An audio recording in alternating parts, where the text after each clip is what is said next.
Spain plays host to the 5th round of the 2013 FIA GT Series. We're here at the Navarra circuit, just south of Pamplona, for the penultimate round of the championship.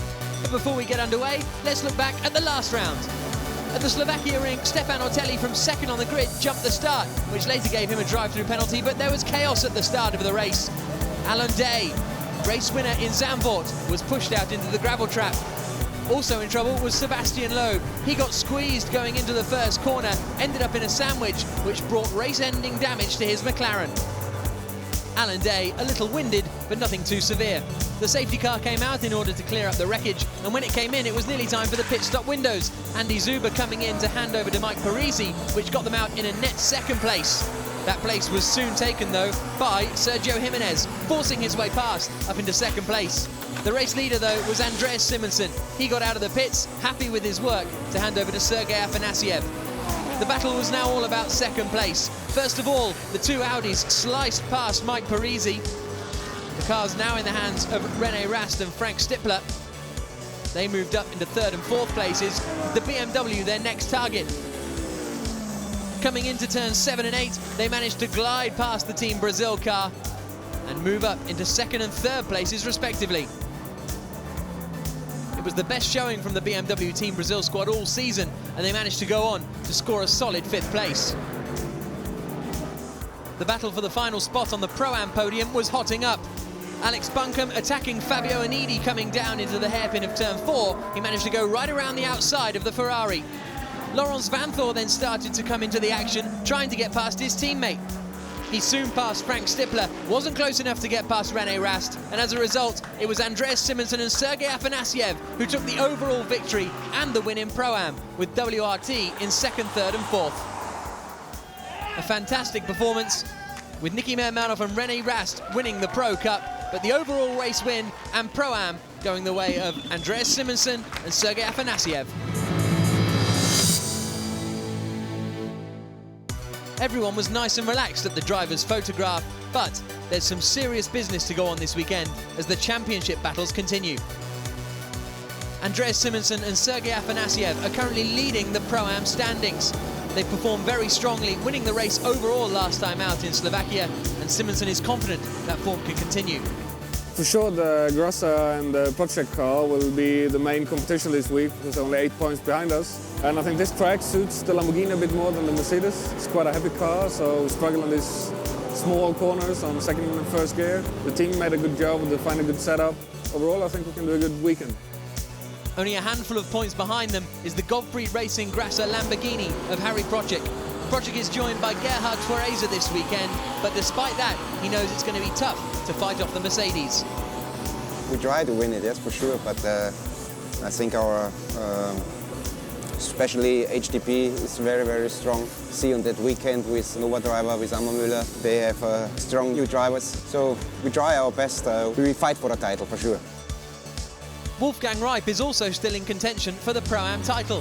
He'll be in the 32 RJN Nissan this weekend alongside Steve Doherty, and the Belgian is well aware of what he needs to do to stay in the championship hunt. Well, this weekend it's simple. We need to finish at the best position we can. This time in FIA GT, on this track, on Navarra track, we feel quite good. The Mercedes are too much ahead and they are still very strong, so will be very difficult to beat them. But the most important thing is to take pleasure and to be as fast as you can. In the Pro Cup, it's only Alan Day who can stop the rise of the WRT Audis. He's in an HTP Mercedes this weekend alongside Steph Dusseldorp. But Day knows it's going to be a long shot if he's to overpower the Audis. It's going to be really difficult, and to be honest, the Audi had a really quick pace through all the season and almost 0 mistakes, so it's going to be a really tough job. I will again do my best. I hope for more winning, not only Zandvoort, and more podiums and good result here. Sebastien Loeb and Alvaro Parent have had such bad luck this season, they haven't been able to capitalise on the pace their McLaren has shown. But this Navarra circuit has been known in the past to suit the MP412C. Navarra normally is quite a good track for the McLaren. But, I know they opened the restrictor from the Audi, which was even the fastest before, so I think it's no chance. Vita for One are making their series debut this weekend, with Karun Chanduk partnering Hjalmar Berman. Karun, having split from his Seyfarth Mercedes squad, is looking for better luck here with the BMW. I wasn't particularly getting along with the Seyfarth guys. It wasn't just working for us. The results weren't what we wanted it to be. An opportunity came to join Michael and Vitafone and get together with Hjalmar, of course, who's got a lot of experience in the BMW. They're a great team, great bunch of guys, and already I'm getting along better with them than I had with the previous team. So yeah, really looking forward to the next 2 rounds. At the top of the Pro Cup, it's the number 11 WRT Audi of Laurens Vanthoor and Stephane Ortelli. But hot on their heels is the 13 machine with Edvard Sandström and Frank Stippler. And Sandström knows it'll be tough to overhaul their teammates. It's always the plan, but of course they are fast, and especially here, Ortelli he had done a lot of races here, and he knows the circuit, and he seems to have a very good ground speed. I think we each section find out a little bit here and there, and we're getting closer and closer, and we can still win the championship for sure. It's just to do good qualifying and race hard, and then we will see where we end up. With 3 identical R8s gunning for the title, it's the drivers who will be feeling the pressure. What a piece of work is a man. What a piece of work is a man.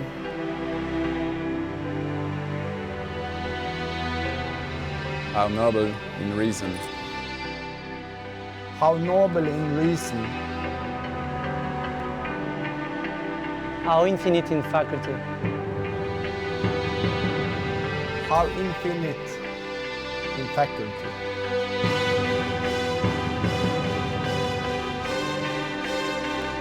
In form and moving, how express and admirable. In form and moving, how express and admirable.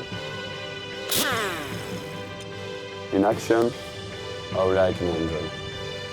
In action, how like an angel. In apprehension, how like a god. In apprehension, how like a god. The beauty of the world. The beauty of the world.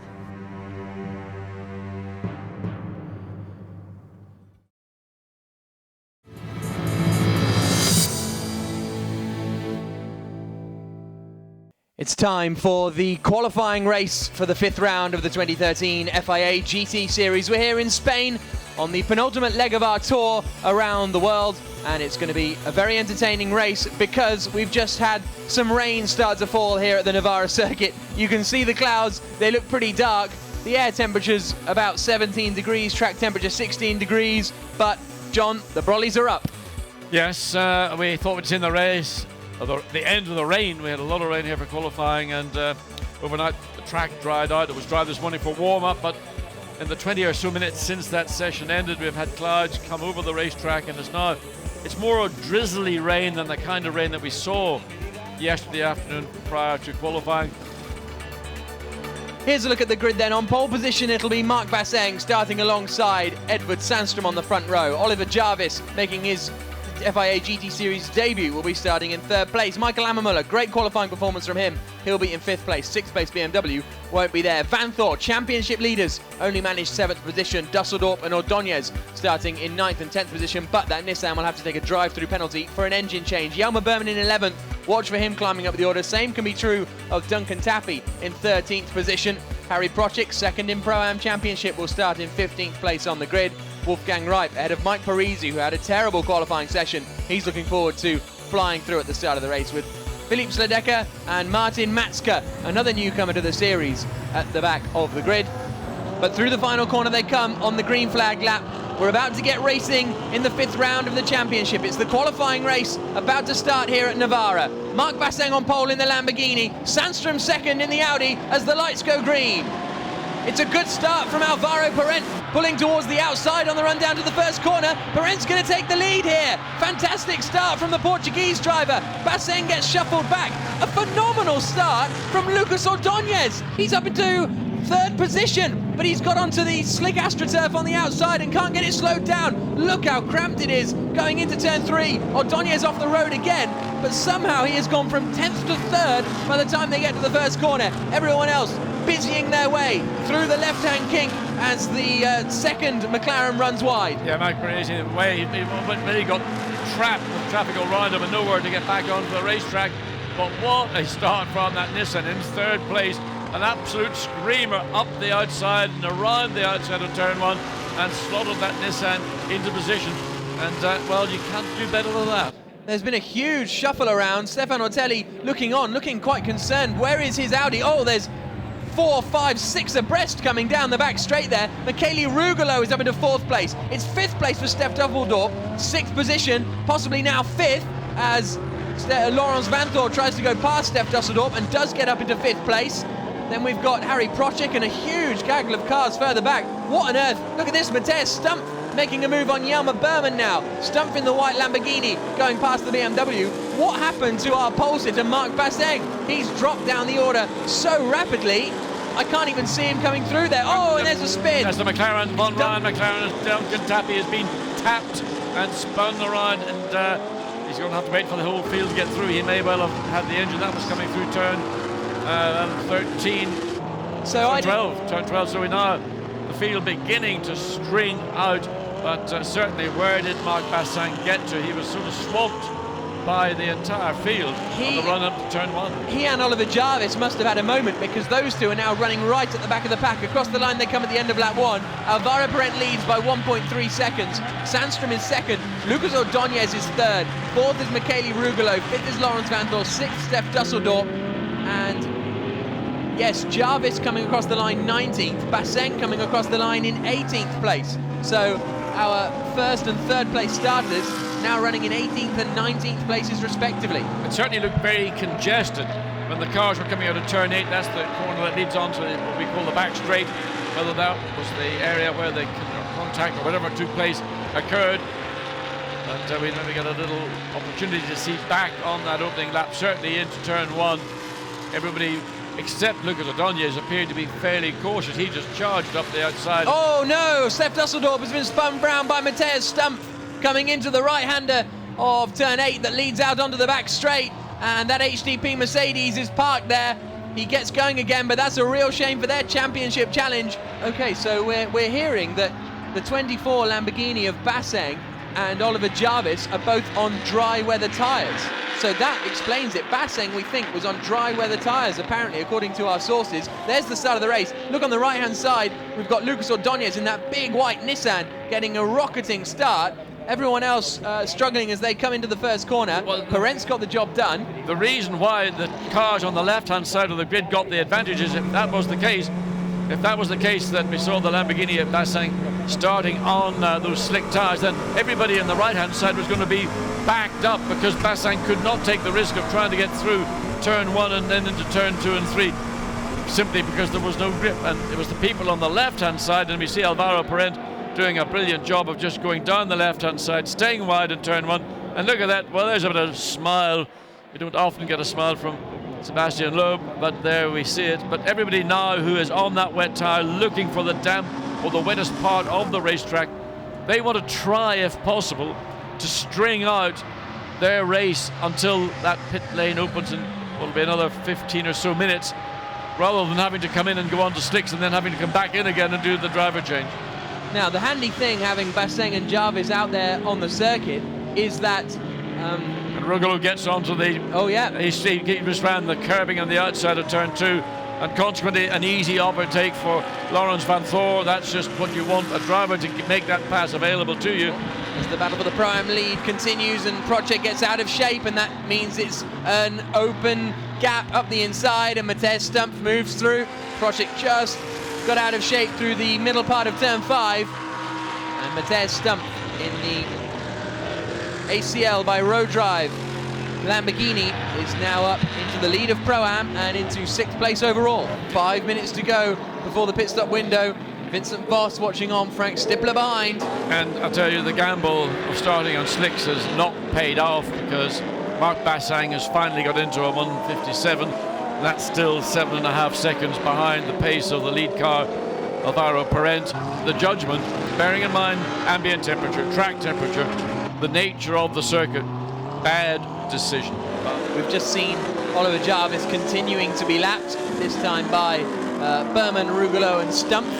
And it is Michele Rugolo and Matej Stumpf doing battle here over 5th place. Stumpf looks up the inside in the Lamborghini and slides through. And just watching Stumpf, he's done 2 good passes. Once there we saw on Rugolo, and it was coming into turn 13. He's got through, and Rugolo thinks he might have a chance to come back. He's trying to down the outside, get the better exit off turn 15.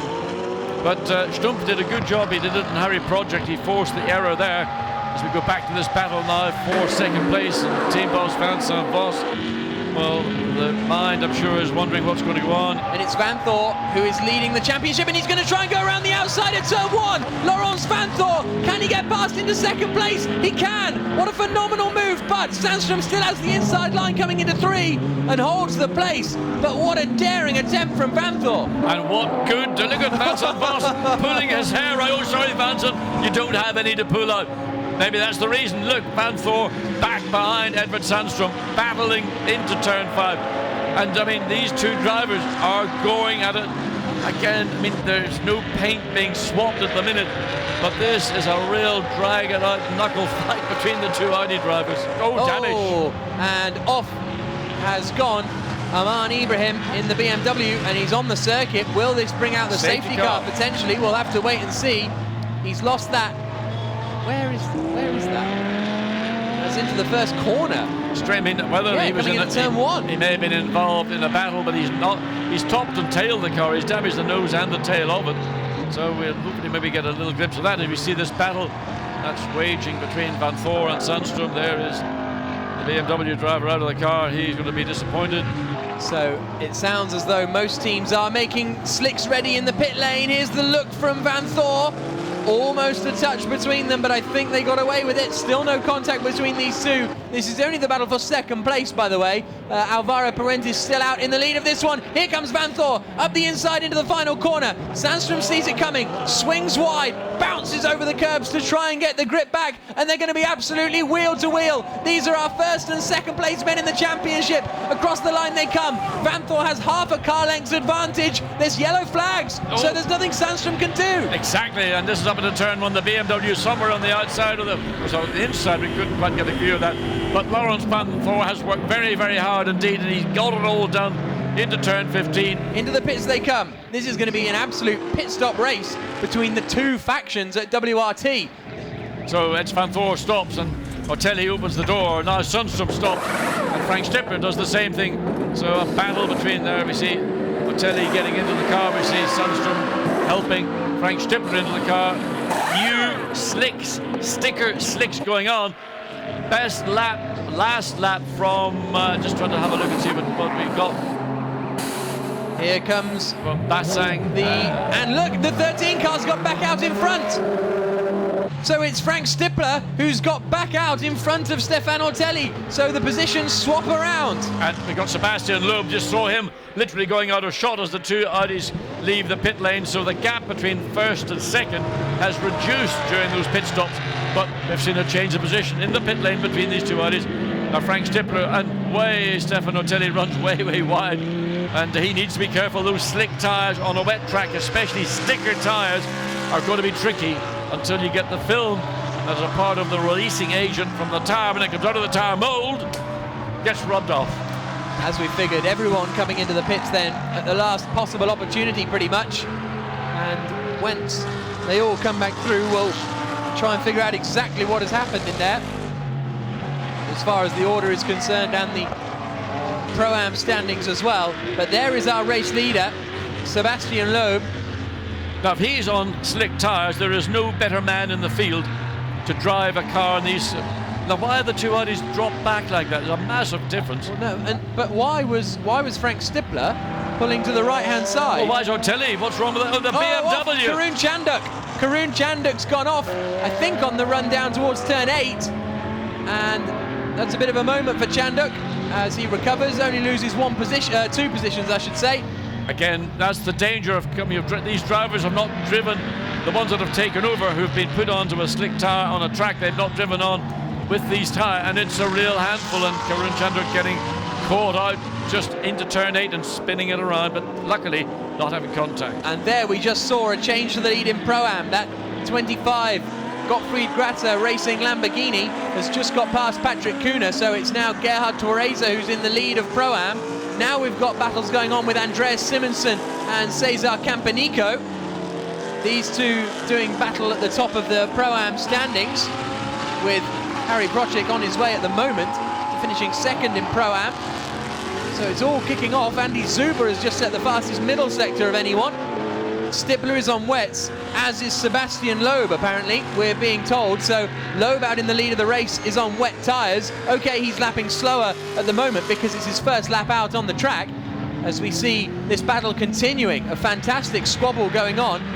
But that's the news I'm being given, is that Loeb and Stippler are on wet weather tyres. Doesn't look like it by their times. They're doing 1:57s. But we'll wait and see if those times improve. Let's focus on this on-track battle at the moment, though, because it's all frantically going on for the lead of Pro-Am.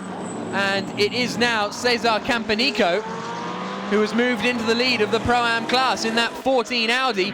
Everybody who's on slicks is struggling in the middle 50s. Those who are on wets are running in the low 50s, or even in the case of Sebastien Loeb, a 1:49. Now, what have we got going on here? All sorts, by the looks of things. It's Attila Abreu at the head of this queue, and behind him is Alex Buncombe, and now in front of him is Alex Buncombe as he gets up the inside. This is all over 13th position, believe it or not. So it's 13th place for Buncombe, 14th place for Abreu, 15th place for Tappy in the McLaren, and 16th place now for Hubert Hoped in the Mercedes. Here comes Andreas Simonsen again then across the line. Is he going to be able to get past this time going into turn one? Looks to the outside to try and go around the outside of Campanico and pulls it off. Good stuff from Andreas Simonsen, the Swedish driver who won overall last time in Slovakia ring. And here comes the battle for third place. Through goes Gerhard Torreza. Yeah, I mean, just simply, he's got wet tyres, Ortelli's on the slicks, and even Ortelli's last lap at 1:55, nothing he can do about it. So I think it's over for Ortelli. The slicks, even in the last 15 minutes, unless something miraculous happens, I don't think we're going to see the track dry in time. Like luck, miracles don't happen. It was a bad call, that's all you can say. And Kader goes down the inside, makes the pass on, well, trying to get back again, and he's on the inside. So Karun Chanduk, using all that experience from talking about being a racing driver and the experience of being one. So good race going on with these two BMWs. And this time, yeah, the Brazil car, well, and side by side, I mean, at least they're not hitting each other. As we now see Ortelli doing battle with Attila Abreu. Oh, and look at the outside, the Mercedes coming into the... And this is actually, Abreu is a backmarker here, being lapped, but Andreas Simonsen is now right up behind Stephane Ortelli and looking to take that fourth place away. And he will do, because he again is somebody who's on the wet weather tyre. Ortelli's last lap actually was a 1:54, which is the quickest lap. Again, you can see the back of the car shimmying as it turned through the exit of 14, but Simonsen can get up the inside of the Mercedes. He's got the traction, and nothing Stephane Ortelli is able to do about it. We're on board here with Sebastien Loeb. I mean, could we see a shock finish for potentially second place? It would be unlikely. Ortelli struggling so badly on those slick tyres. He's still lapping in the 1:55s. Here comes Campanico into the final corner. Ortelli goes wide. That's going to allow Campanico the chance. It's not the final corner, my apologies, but it's still a sharp right-hander. Ortelli holds it in there just about, but then goes wide. This is the final corner. And here comes Andy Zuber. Watch for that McLaren. Absolutely. Takes the wide line in. He's going to slingshot out of there, and he's going to try and get past both of them on the start straight. Here we go then. Andy Zuber in the white McLaren. Past one Audi in an instant. Can he get past the other Audi by the time they get down to the first corner? This is the battle for third place in the Pro Cup. Not close enough just yet, but it's also the battle for fifth place overall, which means fifth place on the grid for the main race later on. Thumbs up from Mike O'Greasy. He's Irish today for some reason. He could be Irish today, but look at this. Here comes Shirley down into the left-hander. No, not close enough, but it's only a matter of time. Sebastien Loeb has come across the line, so this will be the final lap, or there'll be one more after. We'll wait for confirmation. Depends how long ago. But here comes Andy Zuber to the outside line now. Ortelli has the inside, but he doesn't have as much grip, which allows Zuber to drive right around the outside, gets on the AstroTurf, and that could allow Campanico back into the party, and it does. So Campanico slots back into the middle of these two. What a great fight for 5th position. Zuber's going to try and pull the same trick he did last time. He's got the two Audis almost side by side, so the racetrack a lot narrower. And now Campanico has the inside line on Ortelli coming down into turn 1. Zuber's tucked right in there. He's got past one of the Audis. Campanico struggling in a straight line, tries to sell the dummy to Ortelli, but not doing. Fantastic stuff. A little bit sideways for Andy Zuber. There's Andy Zuber's other half getting a little bit nervous. And here he comes up the inside. Job done for Andy Zuber. He moves up into 5th place. Absolute delight in the pit lane. And this has been a great performance because they started in 18th position on the grid. And now Ortelli's about to get assaulted by Cesar Campanico. Look at them, touching each other all the way around. The look up the inside. Is there a bit of a touch? Oh, there might well have been, and now Duncan Tappy wants to get involved as well. The clock has ticked to 0, so this is the final lap of the race. Duncan Tappy, meanwhile, is unlapping himself from Stephane Ortelli. Fantastic stuff. Campanico now goes back past Tappy, who realises he's just going to get the blue flags if he stays in front. Now the final lap, I presume, I think, means Sebastien Loeb is onto his final lap, and therefore these guys have one more lap to do. So these guys are on their penultimate lap. There's the move from Campanico up the inside, pushes Ortelli out onto the AstroTurf, and that sees Ortelli drop down to 7th position now. What a disastrous race this has turned into for them. There's the Sebastien Loeb Racing pit wall. They've seen their car come home to win the qualifying race twice already this season. They're getting used to these victories, but they're yet to pick up anything in the main race. Will that change here at Navarra? A circuit that has been so strong historically for McLarens continues to be so. The checkered flag is out. Tyres were perfect. Driving was perfect. A perfect race for Sebastien Loeb Racing. Loeb wins. He and Parent taking victory. 2nd place is going to be Frank Stippler. What a good performance from them, beating their main championship rivals. 3rd place across the line, Gerhard Twareza. Fantastic performance from Twareza and Procek. Here's a look at the results after the qualifying race. This will then be the grid for the main race coming up later.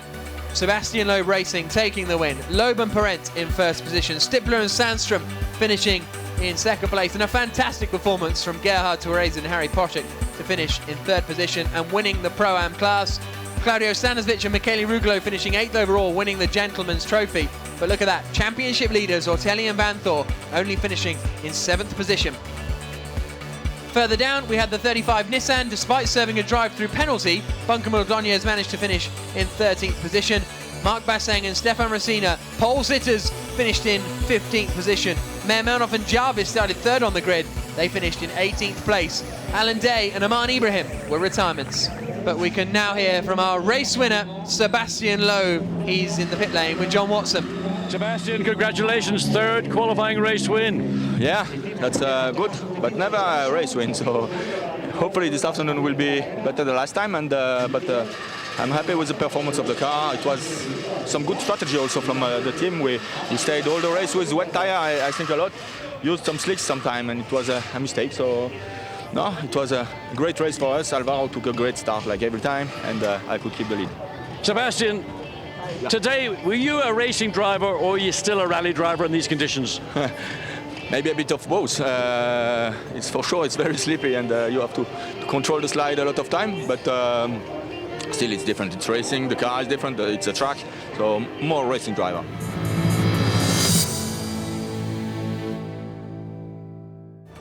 The sun has come out ahead of the final race of the weekend, the main race in terms of the FIA GT Series for 2013. It's the 5th round of the season, the penultimate round of the season as well, and the championship can actually be wrapped up today, although that seems unlikely.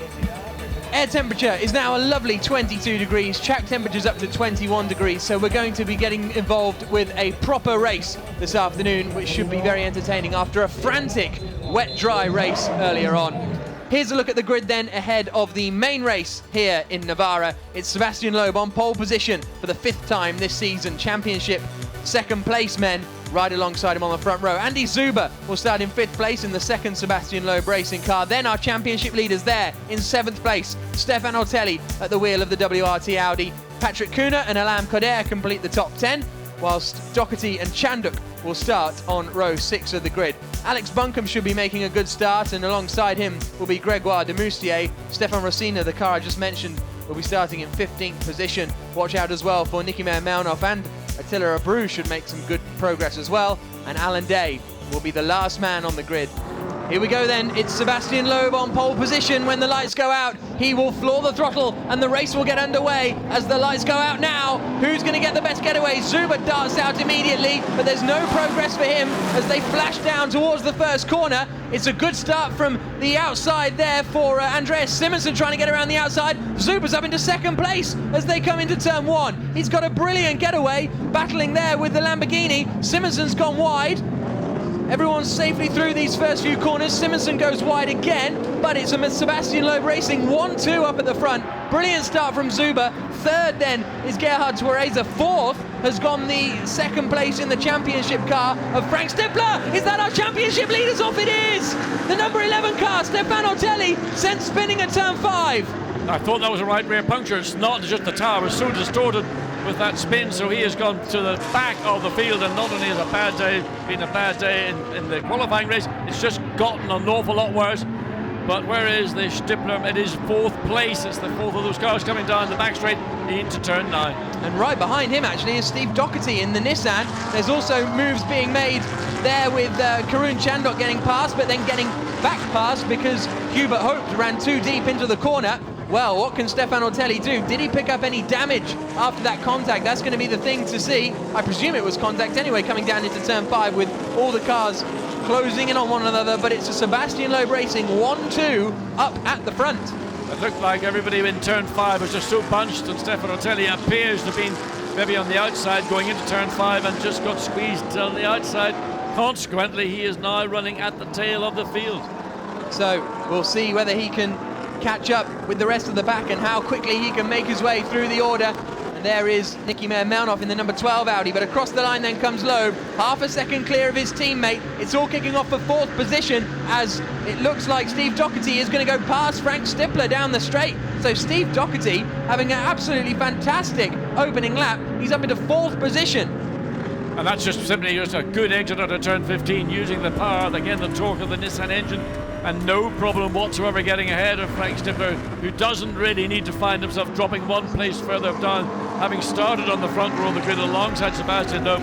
But it is Steve Doherty who's the man really fastest sector time in first sector of anybody, and this Nissan looks like it could be a real threat to those of the Lamborghini ahead, and then the 2 McLarens. And Stippler now is about to lose out to Andreas Simonsen by the looks of things as they come across the line.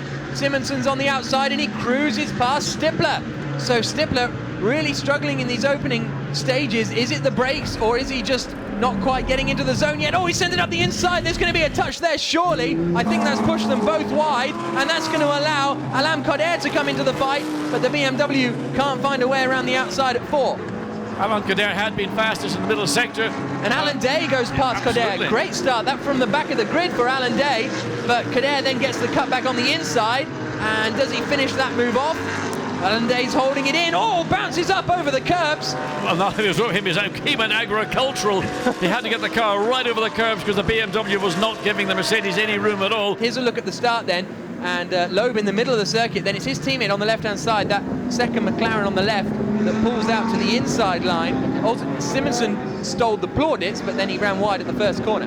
Yeah, and Gerhard Twereza was sort of caught between the two cars. I think he may have had to momentarily back up. But let's have a look at Stephane Ortelli and see what went there wrong. He is. There he is. He got tagged from behind. The BMW caught him. Yeah. So he just was a passenger in that one. No fault of Stephane Ortelli, and he'll be furious because it was an unnecessary contact and something that may be looked at by the stewards, but on the opening lap, let's look at it again from the view that we saw. That's from the Nissan. Yes, that's from Buncombe. And again, it was the BMW directly ahead of.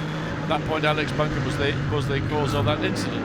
Alain Day will try and go all the way around the outside. No, he doesn't. Tries to get the cut back into three. Oh, he touches him, spins him round.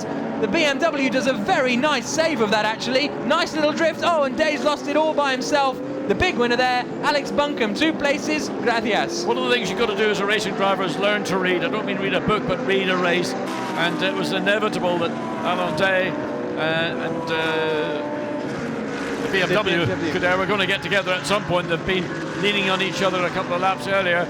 And Alex Buncombe was just sitting there to pick up the pieces, and he said, many thanks, I'll take that.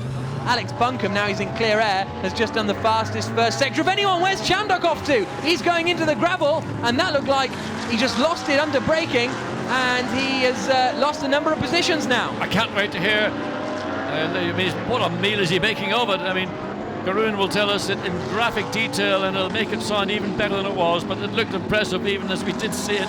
Poor chap. So there is Alex Buncombe, who's absolutely on it. Fastest first sector of anyone as he starts to reel in Frank Stippler in front of him. This is coming up to the conclusion of lap 9. Well, let's just under 15 minutes into the race. Now we're going to have another joker being played as we look at Alex Buncombe again. We're also looking at Gerhard Tuareza, who's dropped from 3rd place right down now to 5th position, and we're on board. I'm not sure, but we're on board now with Frank Stippler trying to get back past Tuareza. Tuareza's right in the slipstream of Alex Buncombe in the battle for 5th place. So Tuareza's actually down to 6th position, and Stippler's just lost out to the McLaren. So Gregoire de Moustier has just breezed past Frank Stippler down the straight.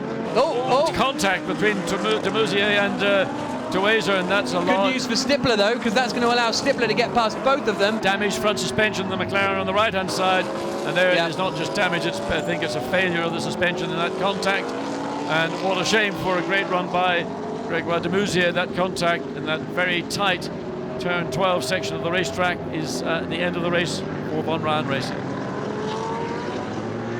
To the right-hander they come. There is Hubert Hope doing a good job in 10th place, and you can see that Von Ryan McLaren is very unwell, and Gregoire de Moustier pulls it to a place of safety, and unfortunately will be retiring that car. Here's a look at the replay. On board with Frank Stippler behind. There's the look from, well, you'd have to say he was quite a long way alongside there. Well, it was the right front, left rear, and in effect it wasn't far enough forward to say that was your corner. But what it did do, I mean, you look at racing cars and you think, well, that was a very simple incident. Why did the suspension break? Well, principally because suspensions are designed to do particular things. They're not meant to be used as dodging cars. And just particular angle and the weight of the impact is enough to do damage to the right front of de Moustier's McLaren and take it out of the race. There's Andy Zuber, and he's got a problem. Right rear puncture for Andreas Zuber from 2nd place in the race. That's devastating for him. Great news for Loeb on a personal level, because that gets him off his back. Oh, but Loeb's coming in. This could be, I mean, hopefully they will get that number 9 McLaren sorted before Zuber comes into the pits. Meanwhile, here's the Simonson's got past Doherty. Doherty wants to go into the pits. Oh, his teammate's there. Oh, no. So they both have to stay out. Well, I mean, the two Nissans, I don't know what they were thinking they were doing, but we got Simonson ahead of Steve Doherty, and then all of a sudden Buncombe saw the opportunity and he got squeezed to the outside of the track before they got to go through turn 14, and so really the two Nissans tripping over one another. The Mercedes is clear now as we look at well, in fact, it's Simonson technically leading the race because they've yet to pit stop. Doherty 2nd, Buncombe 3rd, Ortelli up to 4th place, but of course the overlap of pit stop will then very close, very tight in the pits. Harry Project going to get into that Lamborghini. But that was our race leader who's just been into the pits and back out again.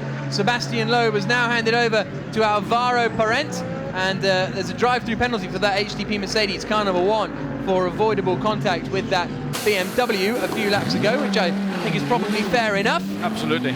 This will be busy times for the RJN crew, with 2 of their cars coming into the pits in one go. Yeah, the Ortelli car's just gone past us on the pit straight, so he's got clear air, and that'll allow Ortelli to do what he's capable of doing, and that's getting another couple or 3 laps. They're not ready for Buncombe. Look, they're not ready for Buncombe. They're not ready for the white Nissan. He goes up on the jacks eventually. but it's not really working for them. Look, there's no one there ready with tyres. It's all very last minute. They haven't even started changing the tyres, and the car's been up on the jacks for a good few moments now. Yeah, it's very strange now. Obviously the driver changes are going on, and now they're getting the wheels and tyres changed.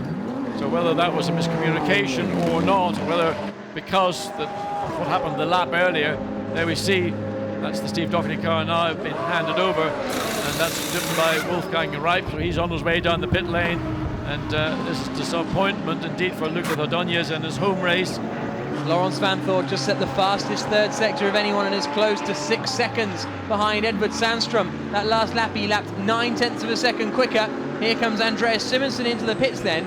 He has got a 28-second lead over Alvaro Parent, so it's going to be reasonably close, this. I think Parent will have it. He's not going to get it done. I mean, I don't think they can come in the pit lane and get out ahead of this car.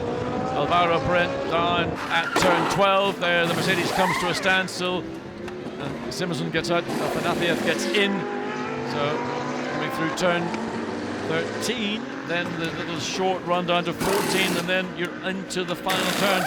And to me, Alvaro Parent will pull onto the straight as he's about to do now, and they're still working on the Mercedes. The door goes down, and they're still going to change. Well, they've got all 4 wheels and tyres changed. I'll get the car fired up.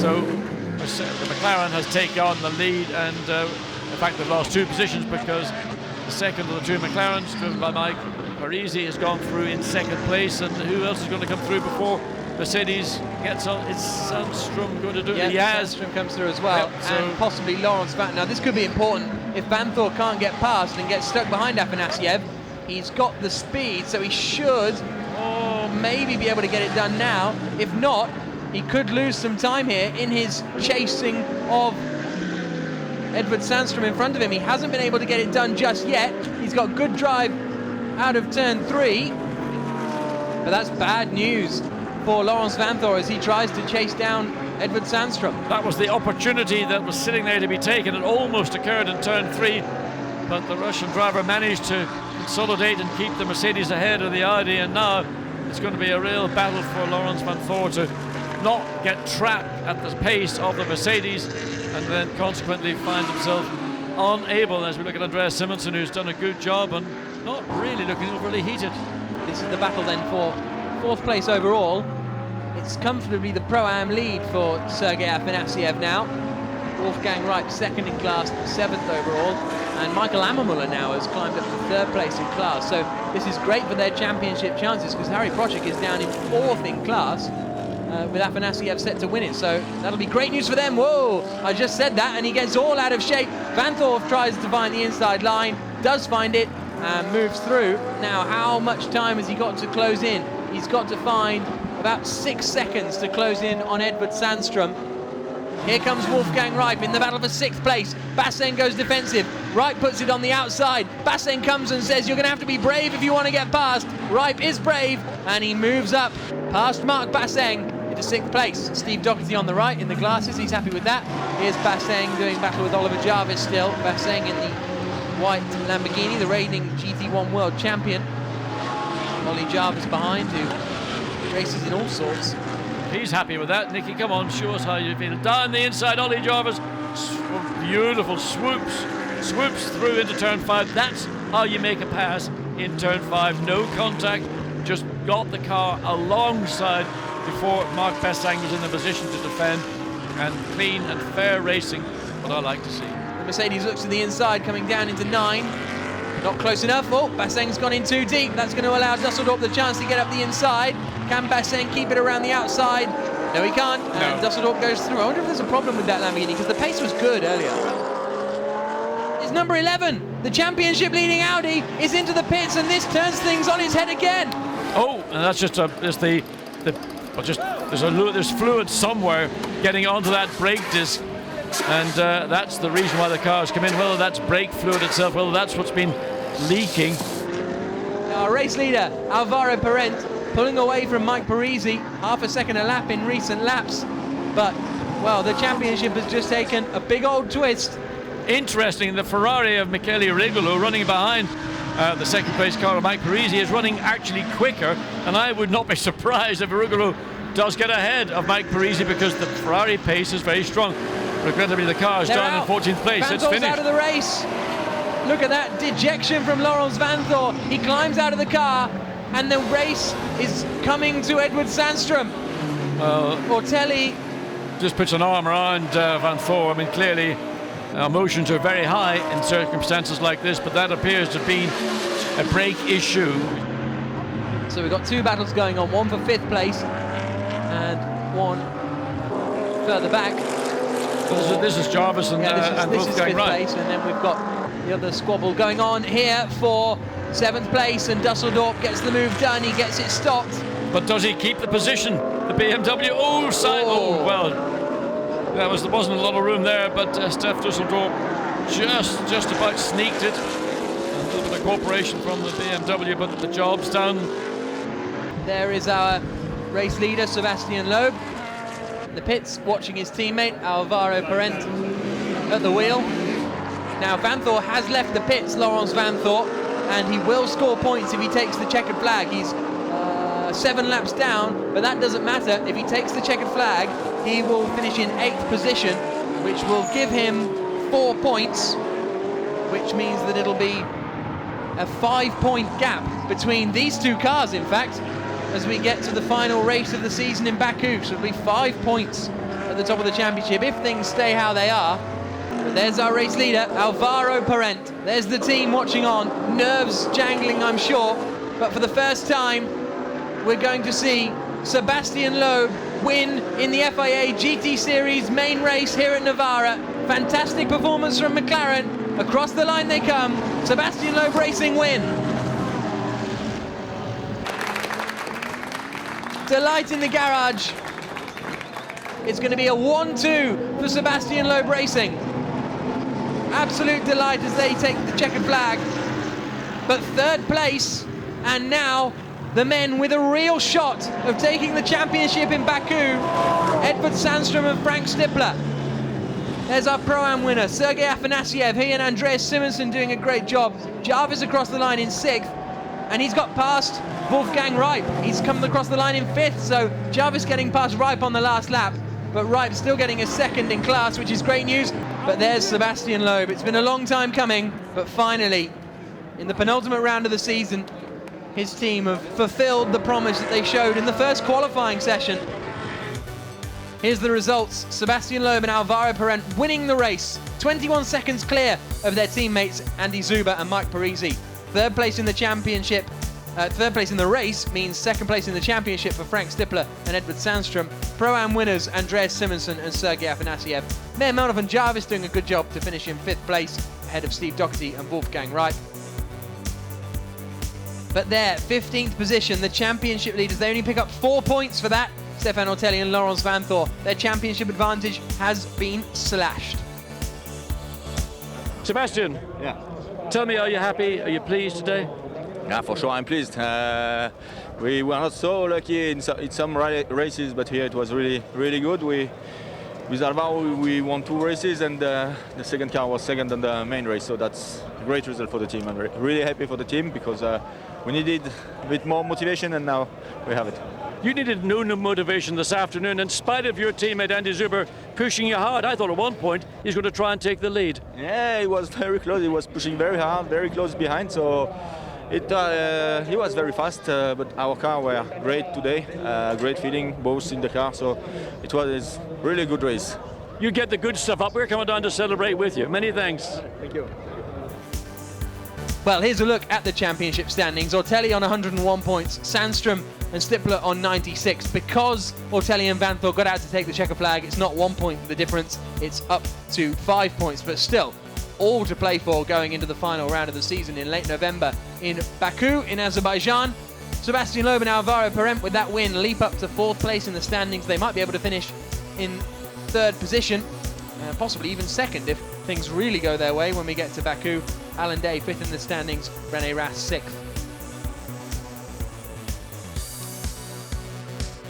And as far as the Pro Cup team classifications go, it's still on for the battle there. Belgian Audi Club can only count 2 of their cars for the points, so that's why they have 143 points with Sebastien Loeb Racing pretty close behind, only a handful of points in it, which means that again, in Baku, things could swing in their favour.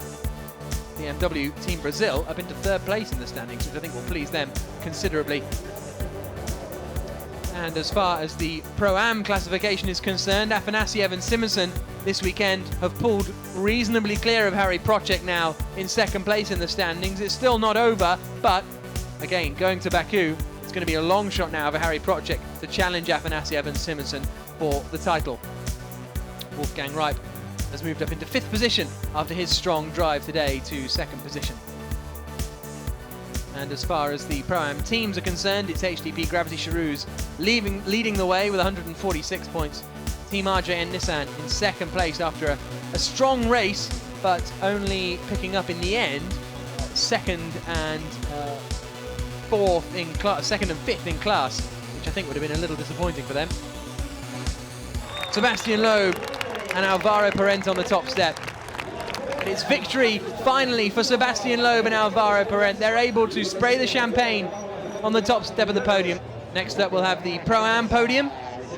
We'll see a very happy Sergei Afanasiev and Andreas Simonsen on the top step, I've no doubt.